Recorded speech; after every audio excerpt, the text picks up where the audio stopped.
Ассалаумағалейкум қазақ елі, отандастар, жерлестер, достар, бауырлар. Мен Маржан қыздарыңыз, әдеттегідей Америкадан алдарыңызға шығып отырмын.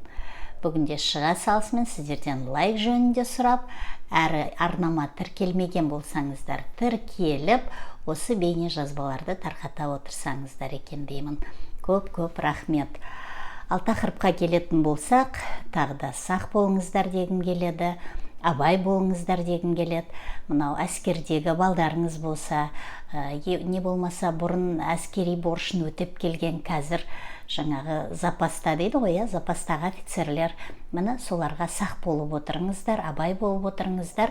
Бұл қауесет қана болып қалайын деп тұрған жоқ. Кәдімгідей тартуға біздің ер азаматтарымызды бел буып отыр. Оған дәлелдер өте көп, өздеріңіз де желден көріп жатқан шығарсыздар. Ертеңгі күні бұлар жаңағы жаттығу, әскери жаттығуларды сылтауратады, сөйтіп тағы да басқа сылтаулармен сөйтіп тартуға тырысады. Ал одан да басқа, мұны көріп отырсыздар, ана жолы Әбілдаев бастады, депутат.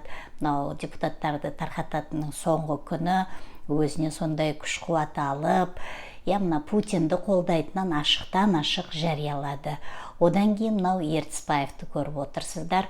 Одан кейін міне қазір ана Ордалаев арнасының жігіті, журналисті, сол жаңағы зиялылардың бірінен сұхбат алып жатыр. Ол кісінің енді атын атағын да кеп тұрған жоқ, ақсақалы мен тарихшымын деп қояды, сөйтіп отырып, осында енді ыңғайсыз әңгімелерді айтып отыр. Путинді қолдайтынын, Путиннің жеңісін тілейтінін, міне соған шақыратынын да жасырмастан айтып отыр.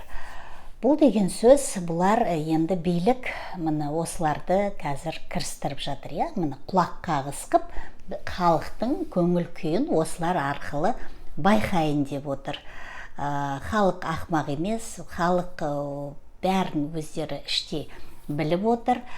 Халық олардың сөзіне ермейді, бірақ дегенмен де міне бұл енді тағы да бір биліктің жасайын деп отырған арандату бір қимылдарының алдын алып жатқан, алдын ала құлақ қағысқып, мынау халықтың құлағын үйретіп жатқаны.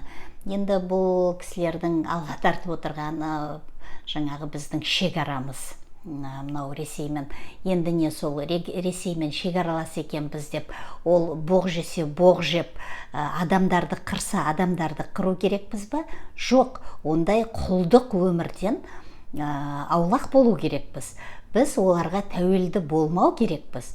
Он жерден шекарамыз жабысып тұрғанның өзінде де біз неге олардың ісін істеу керекпіз?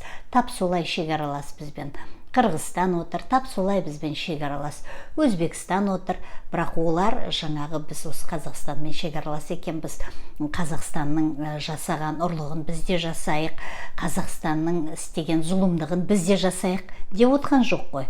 Міне сол секілді енді бұл кісілердің алға тартып отырған дәлелдерінің бәрі түкке тұрғысыз. Енді жаңағы бұл кісінің айтуынша жаңа халық топас, әрі қарай тереңнен ойлап отырған жоқ деп. Халық ешқандай да топас емес, халық ол кісінің ар жағынан бәрін біліп отыр. Тек қана халықты қазір еңсесін көтертпей тұрған кешегі қанды қырғындар. Өздеріңіз білесіздер, қайта қанды қырғынға ұшырау оңай емес. Сол айтқым келгені бүгін. Сол үшін етек жеңімізді жинап, сақ отырайық. Ресей құлдырайды, оған дәлелдер де көп.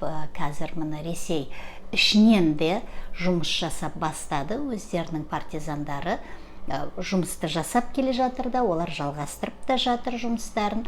Одан қалды, мынау сыртқы күштер де осыған атсалысып жатыр.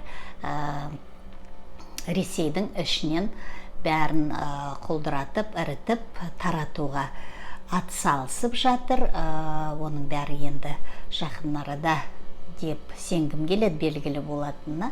бірақ міне соған бәрі келе жатыр. Сол үшін біздің тарапымыздан өте сақ отырып, өзімізге сақ болып, ешкімнің мынау арандатқандарына еріп кетпей, абай болайық, сақ болайық. Бәріміз бір ауыздан бүгінгі күні мынау ОДКБ-дан шығатынымызды, Евразия одағынан шығатынымызды, Ресейді еш жағынан да қолдамайтынымызды, Ресейдің Украинаға ашқан соғысына түбегейлі қарсы екенімізді, әрі мынау кешегі Біріккен ұлттар ұйымында Тоқаевтың Путинді ашықтан ашық қолдап кеткен жерін қазақ елі қолдамайды, кешірмейді.